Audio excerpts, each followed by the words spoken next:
મારા વાલા પ્રિયો, ઈસુ ખ્રિસ્તના નામમાં હું તમને શુભેચ્છા પાઠવું છું। પ્રભુ ઈસુ ખ્રિસ્તના જે આશીર્વાદ છે તે તમારા જીવનને ભરપૂરીથી ભરી દે। તમે લોકો ખુશ રહો અને પ્રસન્ન રહો। તમારા જીવનમાં કોઈ ચમત્કાર થવા જઈ રહ્યો છે। તમે એક ચમત્કાર જોવા જઈ રહ્યા છો, એટલે પ્રભુ તમારી સાથે વાત કરી રહ્યા છે। સારું, પ્રભુ તમને કયું વચન આપવા માંગે છે, શું આમ વિચારો છો? યશાયા તેના 58 અધ્યાયના 8મા વચનમાં જુઓ, તને સત્વરે સાજાપણું મળશે। તે તમને જોઈને કહે છે, મારા પુત્ર, મારી પુત્રી, તમારી સારવાર તે ઝડપથી આગળ વધશે। હું સુમાઈ ગયેલા ઝાડ જેવો બની ગયો છું। મારી પાસે કોઈ પણ ભવિષ્ય નથી। મારું જીવન પૂરું થઈ ગયું। શું તમે આમ પરેશાન થાવ છો? તે ફરી એકવાર ઊંચું થશે। એક સ્વાસ્થ્ય જીવન મળશે। પ્રભુ તમારા માટે સ્વસ્થ અને આશીર્વાદિત એક જીવન આપશે। પ્રભુ તમારા જીવનમાં તે કરી શકે છે। જ્યારે હું સેવા માટે જાઉં છું ત્યારે હું ઘણા પરિવારોને મળું છું, અને એક સમયે જે જગ્યાએ અમે સેવા કાર્ય માટે ગયા હતા, એક પરિવારે અમને ખૂબ જ પ્રેમથી આવકાર્યા। તેઓના ઘરમાં એક સુંદર શાળાએ જતી દીકરી હતી। તેણીનો ચહેરો હંમેશા ખુશખુશાલ અને હસતો રહેતો। તે પ્રભુને ખૂબ જ પ્રેમ કરતી। મેં છોકરીને ખૂબ જ ખુશાલ અવસ્થામાં જોઈ, અને તમે જુઓ, થોડા વર્ષો પછી હું તેને એક શહેરની અંદર મળ્યો હતો, અને જ્યારે તે મને મળવા આવી તે ખૂબ જ દુઃખી હતી।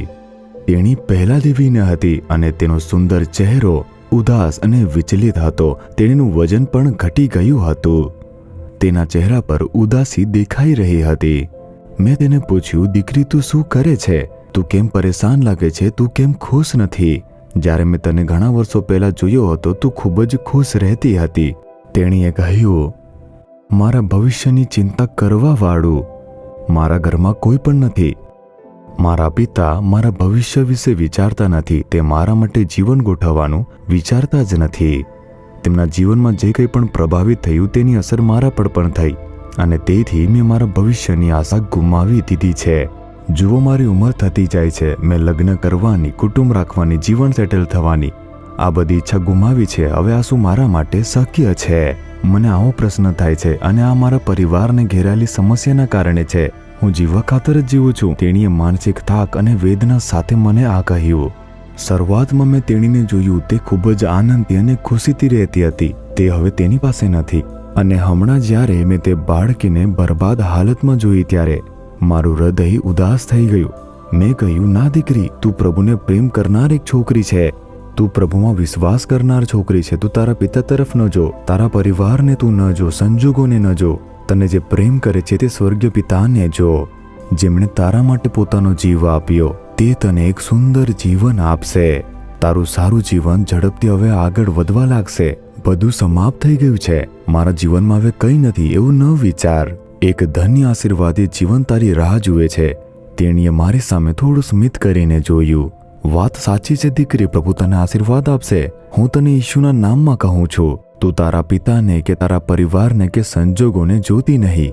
ઈશુ, ઈશુ, ઈશુ, જેણે તારા માટે પોતાનો જીવ આપ્યો, ઈશુ, ફરી એકવાર તેનામાં વિશ્વાસ મૂક। પ્રભુ મને એક સારું જીવન આપવાના છે। મારું સારું જીવન આગળ વધશે, તું વિશ્વાસ કર, અને આ વચન દ્વારા પ્રભુ તારા જીવનમાં વૃદ્ધિ કરશે। મેં તેને પ્રોત્સાહિત કર્યો, દિલાસો આપીને પ્રાર્થના કરી। તેની અંદર પરિવર્તન આવવા લાગ્યું। પ્રભુમાં તેનો જે વિશ્વાસ હતો તે ફરીથી વધવા લાગ્યો। તેના સંજોગોને અવગણીને પ્રભુમાં તેનો વિશ્વાસ ફરીથી વધવા લાગ્યો। અને તમે જુઓ, પ્રભુએ તેને એક સુંદર જીવન આપ્યું। તેણીને એક સારો જીવન સાથી પણ આપ્યો।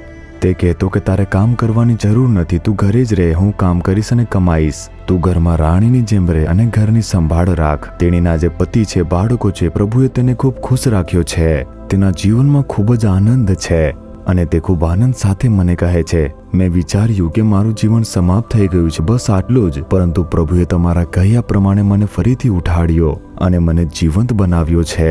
તે ઈશુ છે। શું તમે પણ આજે નિરાશ છો? બધું સમાપ્ત થઈ ગયું છે, બસ આટલું જ? શું તમે આમ વિચારો છો? પરંતુ પ્રભુ તમને કહી રહ્યા છે કે તને સત્વરે સાજાપણું મળશે। તારા જીવનને આશીર્વાદ આપવા અને વસંત બનાવવા માટે ઈશુએ પોતાની જાતને ક્રૂસ પર બલિદાન તરીકે આપી। તેણે વધસ્તંભ પર ચડાવવા માટે પોતાને સમર્પણ કર્યું, તમને બધાને જીવન આપવા માટે। તેથી કહો, હે ઈશુ, આ વચન મારા માટે છે પ્રભુ। તમે તમારું લોહી રેડ્યું, મારા માટે ક્રૂસ પર મૃત્યુ પામ્યા, મને સત્વરે સાજા પણ મળશે. હું વિશ્વાસ કરું છું. તમે આમ કહો. આજથી તમારા જીવનમાં ચમત્કારિક પરિવર્તન શરૂ થશે. હે પિતાજી, આ પુત્રને તમે જુઓ, આ પુત્રીને તમે જુઓ. તેઓ એવું વિચારીને નિરાશ થાય છે કે બધું સમાપ્ત થઈ ગયું. તમારું સારું જીવન ઝડપથી આગળ વધશે. તમે આમ કહ્યું છે. તેમના જીવનનો વિકાસ થવાનો છે. તેઓને એક સારું જીવન મળવાનું છે. આ બાળકો માટે તમે ચમત્કારો કરો અને તેમને આનંદ આપો. ઈશુના નામમાં પ્રાર્થના કરું છું. Amen, amen.